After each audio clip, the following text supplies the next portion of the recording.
Chers et frères bien-aimés, chers amis, auditeurs, auditrices, internautes de Vecteur Céleste, c'est avec un peu de joie nous rencontrer encore une fois en ce moment pour que nous puissions continuer à prêcher la parole de Dieu, à entendre la parole de Dieu et tendez la voix de Dieu qui a parlé à que nous. Et ça n'a pas gagné plus belle bagaille, passer ça, lorsque nous savons que nous avons un Dieu qui peut nous parler à travers sa parole, à travers la nature et à travers d'autres moyens qu'il a mis à notre disposition pour que nous puissions comprendre et étudier de façon très profonde sa parole.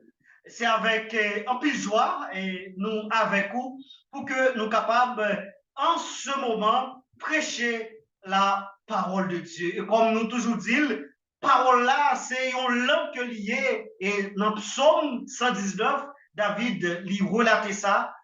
Parole là, c'est une lampe qui a nos pieds pour capable éclairer nous. À chaque fois nous tendons la parole de Dieu, nous avons la certitude que nous sommes sur la bonne voie. Pour que nous capables de commencer notre message de ce jour-ci, qui est pour titre la souffrance ou le creuset, une étape inexcusable dans la vie du chrétien. Courbons nos fonds pour la prière. Éternel, notre Père, notre Dieu, merci pour ta grâce, ton amour envers nous manifesté. Merci pour la vie éternelle manifestée en ton cher Fils Jésus-Christ. Merci pour ta parole. Bénis cette parole, permet que nous puissions la mettre en pratique pour la transformation et pour notre salut, qu'il en soit ainsi au nom de Jésus. Amen. Chers et frères bien-aimés, la souffrance, le creuset, une étape inexcusable dans la vie du chrétien. La souffrance, c'est une étape à franchir. La souffrance, c'est une obligation, c'est une obligation pour nous qui sommes chrétiens. Peut-être capable sur différentes phases, capable de venir de différentes manières, mais tôt ou tard, nous qui sommes chrétiens, soit du point de vue émotionnel, physique, moral, spirituel, nous aurons à affronter des problèmes. Nous aurons à affronter des difficultés parce que, en tant que chrétiens, nous, par exemple, de souffrance, de problèmes. Ça fait, Dieu, dans son amour infini, il a déjà inspiré l'apôtre Pierre pour que dit nous dans 1 Pierre chapitre 4 verset 12 13, il dit nous comme ça, mes bien-aimés, ne soyez pas surpris de la fournaise qui sévit parmi vous pour vous éprouver, comme s'il vous arrivait quelque chose d'étrange. Réjouissez-vous au contraire de la part que vous prenez aux souffrances de Christ, afin d'être dans la joie et dans l'allégresse lorsque sa gloire sera dévoilée. C'est une joie, c'est une allégresse, c'est un privilège pour nous capables de souffrir avec Christ, sœurs et frères bien-aimés. Et l'apôtre Pierre dit déjà, dit-nous ça, et dans son temps lui-même, il a souffert à cause de la parole de Dieu, à cause du témoignage de Jésus-Christ.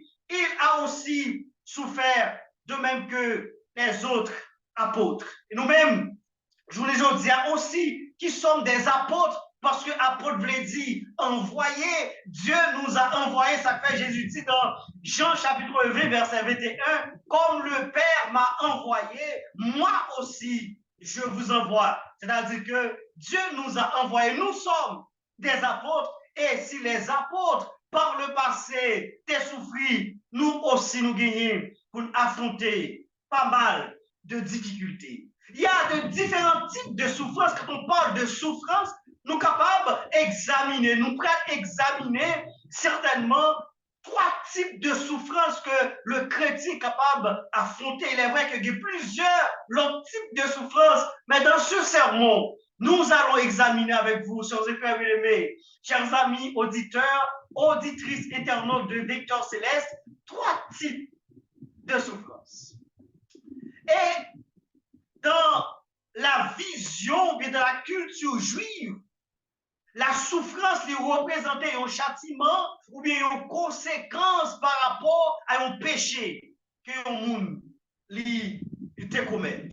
La première souffrance, le premier type de souffrance, c'est la souffrance scandaleuse. C'est un type de souffrance, eh bien, que nous élève souffrance scandaleuse. Pour qui ça, les scandaleuses? Lorsque nous lisons dans Job, chapitre 1, verset 1, Job lui présentait, bon Dieu lui présentait Job, ou bien la Bible lui présentait Job comme étant un qui possédait des caractéristiques exceptionnelles. Dans Job chapitre 1, verset 1, il dit, il y avait dans le pays d'Uth un homme qui s'appelait Job. Cet homme était intègre et droit.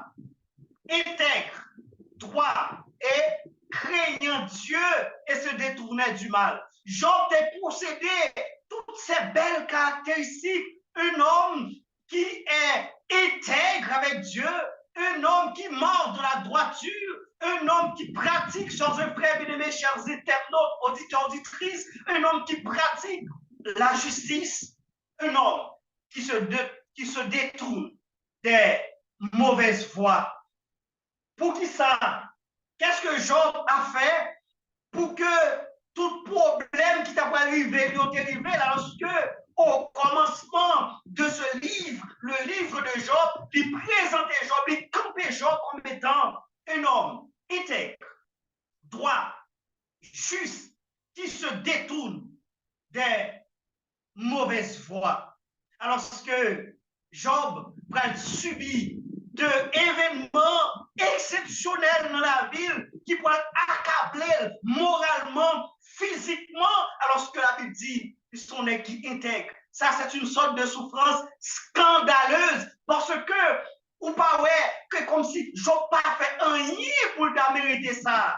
Job, lui, pas un monde qui est en corruption. Job, pas un monde qui a fait 6 tous les 9. Job, c'était un nègre intègre et droit. Pour qui ça, Job, d'avoir souffert toute péripétie ça yo. Ça, il y a une souffrance scandaleuse. C'est un scandale. C'est un scandale pour ne pas faire rien et puis on vient tomber dans la prison. C'est un scandale pour innocent et puis on condamné. C'est un scandale. Et c'est même souffrance ça yo. C'est une sorte d'injustice par rapport à la justice pratiquée par Job. Job perdu tout Chanel. Il perdu toute petite Clio. Il perdu toute bête Clio. Job perdu tout bien il possédait. Et le pire, c'est que maladie tombée sous Job. Job était dans la rue à gratter col. Parce que tout col, c'est malin. Lorsque la Bible présentait comme un homme, comme étant un homme droit, intègre et juste. C'est une souffrance scandaleuse, chers et frères. Deuxième type de souffrance, c'est la souffrance mystérieuse. Parce que malgré Job, il est juste, il est droit, il est intègre, mais souffrance à qui côté sorti, c'est un mystère. On ne peut pas comprendre. On est qui juste, qui intègre et qui droit, et pourtant toutes ces calamités ont tombé sous lui. Ça, c'est une souffrance mystérieuse. Parce que Dieu a fait silence dans la souffrance de Job. Dieu a fait silence dans toutes ces souffrances que Job a passées. C'est une souffrance mystérieuse. Et Job lui fait des questions à l'Éternel sur ses frères. Job lui questionnait l'Éternel, lui questionnait son existence à tel point que les amis de Job, à savoir Eliphaz, Bildad et Sofa, ils ont venu parler avec Job. Job sent-il déprimé, il dit, Job, écoutez, ou même qui qu'on n'a pas encouragé nous, ou même tout le monde dans la zone respecté parce que vous sont hommes de Dieu, vous sont monde qui conseil, tout le monde tendait, vous sont monde qui qu'on a prêché monde de bon Dieu, qui qu'on a montré les merveilles de Dieu. Pour qui ça, on plaignait comme ça? sans un frère bien-aimé qui t'aime dans le moment ça arrive que dans mon temps, tu es zélé, dans mon temps, eh bien, tu es senti prêt, mon Dieu, qu'on a prêché. Après, un problème, on vient déprimé, ou tomber, ou vient perdu la foi, et on commence à questionner Dieu. Ou on commence et puis à douter de ton Dieu. Ça va priver humainement parlant. Un seul bagage, moi, je dire, dans le moment ça, c'est que le silence de Dieu est pour le bienfait de ses enfants. Dieu a fait silence. Dieu n'a pas répondu à Job. Il a fait tout simplement silence. Mais c'était pour le bien de Job. Et Job, dans le silence de Dieu, il continuait à poser des questions jusqu'il l'a délivré. Plutôt le parfait, plutôt il était mort et plus tard. Bon Dieu, quoi fait Job comprendre lorsque, à travers les conseils de ses amis, à savoir Eliphaz, Bilba et Zophar, Job prend conscience. Je dis, hein, ou même captant des messages ça, peut-être 2 semaines de cela, peut-être quelques mois de cela, peut-être quelques années de cela, ou tu es dans l'église là, ou accepter Jésus, baptisé, peut-être pour son dirigeant qui était vraiment zélé, qui était vraiment authentique, et des problèmes de la vie, soit maladie, soit la perte de notre chair, vient faire permettre que vous perdu espoir. Je veux dire, dans le moment ça, message ça, c'est pour vous. Même gens, amis Job, ils ont été réconfortés. Message ça, dans le moment ça, ils sont capables de réconforter. Mais qu'on est qu'on a souffert, mais qu'on est que peut-être qu'il y a une souffrance pour là-dedans, ou pas faire, ou pas commettre, pas gagner négatif pour là-dedans. Mais bon Dieu, il dit comme ça, dans le moment ça. La souffrance, le silence de Dieu est pour le bienfait de ses enfants. Bon Dieu, il est pour le lever, pour le camper, pour dire, arrêtez et sachez que je suis Dieu, je domine sur les nations et je domine sur la terre. Dieu se lèvera et il est pour le dire un mot dans la situation qui va passer parce que il y a contrôle situation. Et lorsque Job prend conscience, même avec moi-même, avec vous-même, dans le moment ça, le conscience que notre Dieu règne encore, que notre Dieu est vivant, on a dit, c'est Dieu qui me poursuit. Et dans Job chapitre 19, verset 6, Job dit, lorsque monsieur fin parler avec lui, faire songer comment il était qu'on prêchait la parole de Dieu, comment ils sont qui a marché avec bon Dieu, comment les foies et puis qu'on régénérer des vies, lorsque la ville était un exemple pour cela a été découragé, Job prend conscience et Job dit, puisque je n'ai rien fait de mal, puisque bon Dieu, les papes, eh bien, condamné, il y a un monde qui est innocent, c'est Dieu qui me poursuit. Job, chapitre 19, verset 6. Premier type de souffrance, c'est la souffrance scandaleuse lorsqu'on n'a pas fait rien et puis on payer des conséquences. Deuxième type de souffrance, chers frères bien-aimés, chers amis auditeurs, internautes, vecteurs célestes, c'est la souffrance mystérieuse parce que ce type de souffrance, vous ne pouvez pas contrôler lui, vous ne pouvez pas comprendre lui parce que lui, passé, ou bien au-delà de l'entendement humain, mais bon Dieu, lui qui contrôle tout le bagage. Le troisième type de souffrance, c'est la souffrance thérapeutique, chers frères bien-aimés. C'est le processus de guérison et l'intervention de Dieu. Bon Dieu va intervenir à travers Job 38 pour le capable et de continuer, montrer Job que c'est l'Éternel des armées. La souffrance thérapeutique a profond souffrir. Après tant de souffrance qu'on a enduré, bon Dieu, il est pour le passer au processus de thérapie. Il est pour commencer à régénérer, pour le capable de guérir, même Job avec Job. Et bon Dieu, malgré toute question de Job, il ne pas répondre catégoriquement avec Job. Et puis il dit Job, l'aime t'en fait la terre. Est-ce qu'on est là? Quand on est lorsque moi t'as fondé la terre, lorsque vous avez créé tout ça qu'il a donné, lorsque mère t'a invité à l'existence, quand on dit Job, je suis l'Éternel des armées. Et Job va comprendre que pour Dieu, c'est lui-même qui gagne contrôle situation.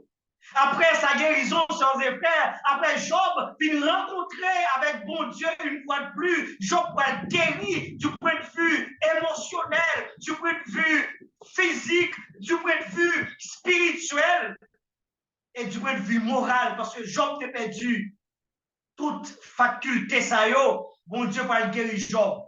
Et Job va comprendre que c'est bon Dieu, qui c'est bon Dieu. Il n'est pas capable de questionner mon Dieu.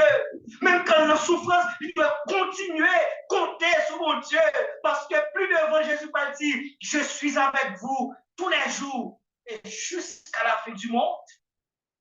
Sans frères bien-aimés, dans cette situation de Job, dans cette situation, nous devons comprendre des choses importantes. Et ça que moi j'aimais aussi, lorsque Job vient comprendre l'intervention divine, lorsque Job vient comprendre l'intervention de Jéhovah dans sa vie, lorsque Jéhovah vient restaurer la vie de Job, Job va faire une déclaration subliminale. Mon oreille a entendu parler de toi, Job 42, verset 5. Maintenant, mon oreille a entendu parler de toi. Maintenant, mon œil a vu. C'est la loi de l'audition et de la vision. Il a entendu parler de Dieu. Il avait une certaine croyance en Dieu, une certaine foi en Dieu. Maintenant, sa foi s'est fondée sur Dieu d'une manière exceptionnelle parce qu'il a une relation plus profonde avec Dieu. C'est la loi de l'audition et de la vision. De même que à propos de Jean, dans l'île de Patmos, j'ai entendu et j'ai vu. Jean passait d'une progression exceptionnelle.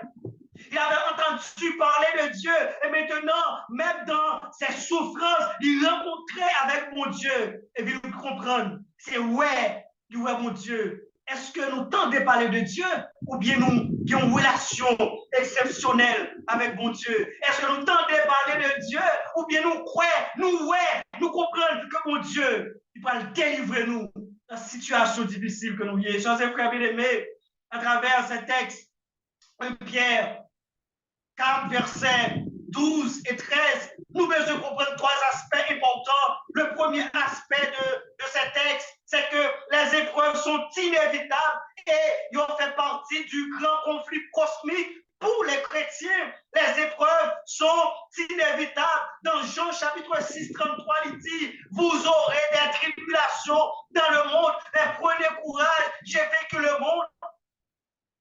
Jésus nous a déjà prévenus.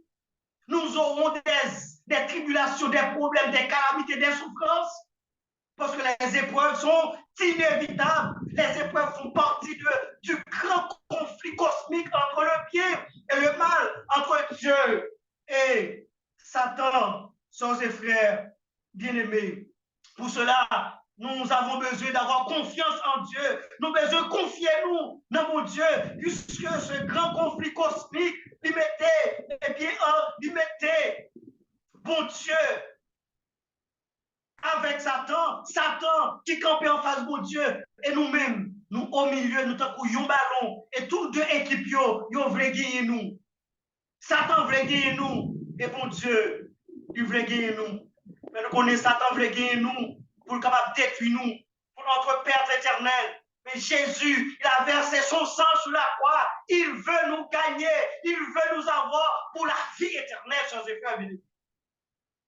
Et cette différence qui existe entre la volonté de Satan pour le capable de perdre nous, et la volonté de Dieu pour le capable de nous la vie éternelle. Et deuxième point à noter, nous devons focaliser nous en Jésus-Christ. Je suis avec vous tous les jours jusqu'à la fin du monde. Malgré nos problèmes, Jésus est avec nous. Malgré nous tombons là avec nous. C'est-à-dire, problème, je dis, pas de faire oublier. Ça, mon Dieu, t'a fait pour nous par le passé. Car, il a dit, si Dieu dit, Nous n'avons rien à craindre, si ce n'est d'oublier comment Dieu nous a délivrés par le passé, chers et frères.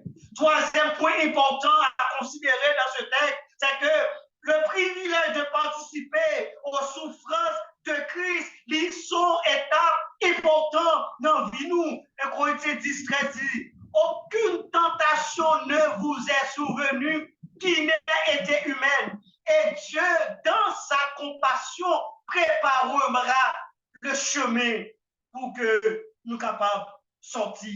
Chers frères bien-aimés, Job a eu beaucoup de difficultés, beaucoup de souffrances, beaucoup de calamités. Foi Job t'es affaibli, mais bon Dieu t'a envoyé 100 millions de récompenser. Et dans Job 38, bon Dieu, il va répondre avec Job parce que tu fait silence, mais il va révéler la Job. Je dis, dans le problème, nous, bon Dieu capable de paraître faire silence, mais on fait certain, il gagne pour lever, pour résoudre le problème, nous, pour guérir la maladie, nous, pour restaurer nous spirituellement, pour nous avoir part avec lui dans le royaume des cieux. Bien-aimés, ne soyez pas surpris de la fournaise ardente qui est au milieu de vous pour vous éprouver, comme s'il vous arrivait quelque chose d'étrange. Réjouissez-vous au contraire de la part que vous prenez aux souffrances de Christ. C'est un privilège de souffrir avec Christ. Que l'Éternel nous bénisse, que l'Éternel nous garde, qu'il nous donne à comprendre ces paroles, chers et frères, pour nous capables de souffrir avec Christ, souffrir en Christ, parce que bientôt et très bientôt, il essuiera toute larme de nos yeux et la mort ne sera plus. Il n'aura plus ni cri, ni deuil, ni douleur, quand ces choses pourraient disparaître pour le temps et pour l'éternité. Que l'Éternel nous bénisse, qu'il nous garde, qu'il nous protège, qu'il nous donne à rester fidèles jusqu'au grand jour de l'éternité. Que l'Éternel nous bénisse. Amen. Amen. Amen.